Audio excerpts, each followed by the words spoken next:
wa soka Afrika. Jina la Al Ahly linang'ara kama taa ya matumaini na mafanikio. Klabu hii ya Misri imejijengea heshima kubwa kutokana na rekodi yake ya kuvutia ya kufuzu robo fainali mara nyingi zaidi kuliko klabu nyingine yoyote barani Afrika.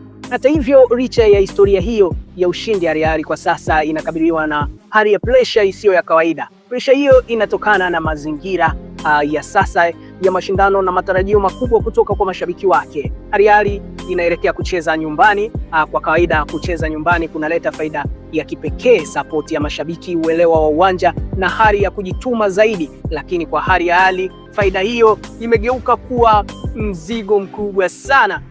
Mashabiki wanatarajia ushindi na matarajio hayo yanazidi kuwa mzigo mkubwa sana wa kiakili kwa wachezaji na benchi ya ufundi.